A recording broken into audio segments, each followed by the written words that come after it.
Bonjour à tous, bienvenue à une deuxième vidéo de ma petite série. Je m'appelle Carl, je suis entraîneur au centre sportif Marcel Bujold de Gaspé.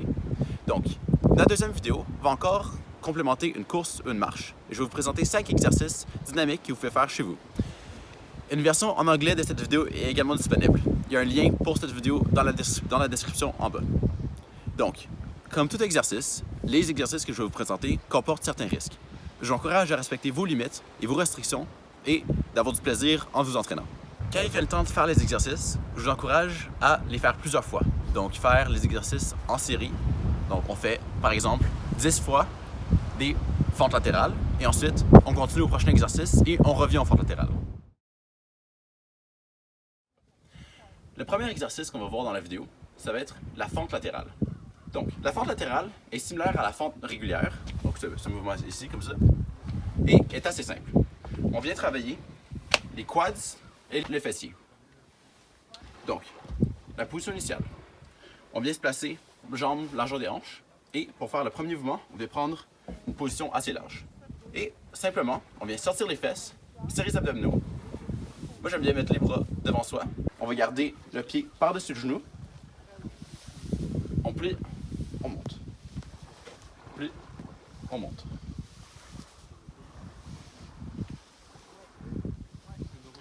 Si c'est trop facile, on peut venir descendre plus bas. Et si c'est trop difficile, on vient descendre moins bas. C'est aussi simple que ça.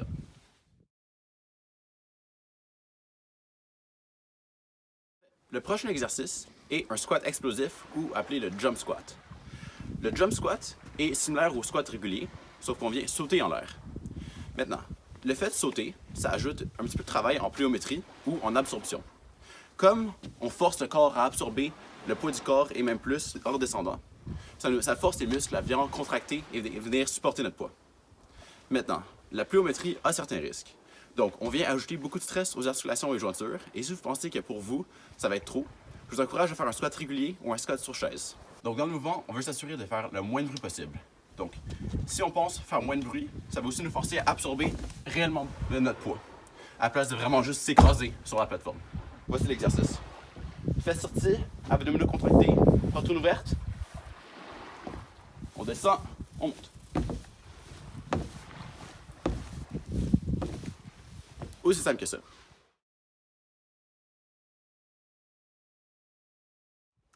Le prochain exercice est le mountain climber. Donc, c'est un exercice similaire au jump squat de la façon qui est très cardiovasculaire.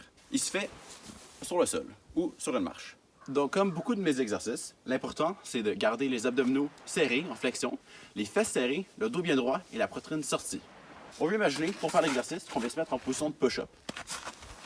Donc, comme c'est ici. Ici, on fait sur une marche ou sur une plateforme élevée. Et le but de l'exercice, c'est de venir rapprocher les genoux de la poitrine rapidement. Donc, on y va.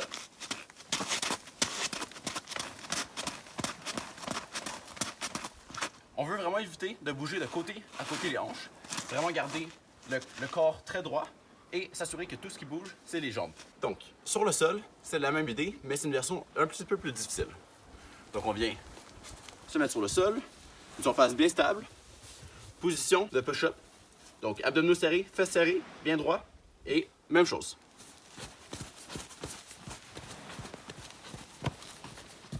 Aussi simple que ça. Comme j'ai mentionné, c'est vraiment important de garder le corps bien droit. Donc, on veut que tout ce qui bouge, ce soit les jambes, et éviter que les fesses bougent de côté en côté ou montent et descendent. C'est vraiment juste un mouvement des jambes.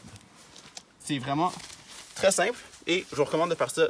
On peut compter ça en minutes ou en répétition. Donc, on peut se dire, j'en fais 50, donc j'en compte 1, 2 de chaque côté, ou 30 secondes sans arrêter, peu importe. Donc, le prochain exercice en est un que j'aime beaucoup faire, surtout dans un gym, avec des poids ou des poulies. Mais, concernant la situation, je décide de prendre une canne. C'est l'exercice du bûcheron. Le bûcheron est assez simple. Ça ressemble un petit peu à un mélange entre un coup de golf et couper un arbre avec une hache. Donc, le mouvement en tant que tel, on commence en haut et on va venir travailler le long du mouvement et à la fin, on va faire un pivot avec la jambe. Et on revient. Le mouvement vient travailler les obliques ainsi que la mobilité dans les épaules. Donc, encore une fois, on monte. Maintenant, tout en respirant. Donc, c'est très important d'activer la respiration. Donc,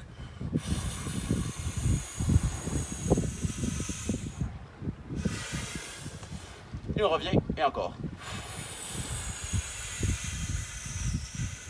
Pour ce mouvement, on va venir ouvrir les épaules et venir coller les omoplates ensemble à la colonne vertébrale. Donc vraiment venir coller et sentir que nos omoplates se collent contre la colonne. Ensuite, avec la poitrine bien ouverte, serrer les abdominaux et mettre les pieds largeur des hanches, ou un petit peu plus large. Dans cet exercice-là, c'est vraiment important de garder une respiration stable et assez constante au travers de l'exercice. Donc la respiration, ça aide vraiment pour s'assurer que les abdominaux se serrent au bon moment. Donc quand on descend, on veut s'assurer qu'on respire profondément. On fait une respiration complète et on vide complètement nos poumons pour s'assurer que nos abdominaux se contractent le plus qu'on peut.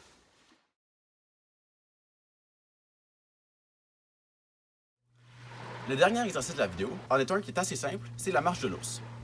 La marche de l'os se fait sur le sol. Comme dans les autres exercices, on veut s'assurer de garder le fessier serré, les abdominaux tendus et la poitrine sortie. Donc, quand on fait le mouvement, on va venir se mettre à quatre pattes, les genoux bien stables, et tout ce qu'on va faire maintenant, c'est lever les genoux légèrement, comme c'est ici.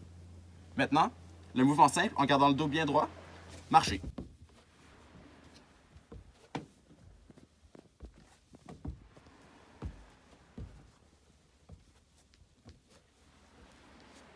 Quand on fait le mouvement, c'est vraiment important qu'on isole bien le mouvement et qu'on évite que les hanches bougent de côté à côté ou en avant et en arrière.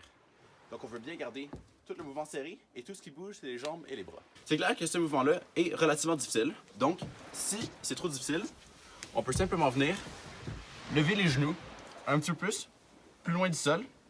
Ou, si c'est trop facile, on vient vraiment les rapprocher. Donc, version plus facile, ça pourrait être comme ça ici.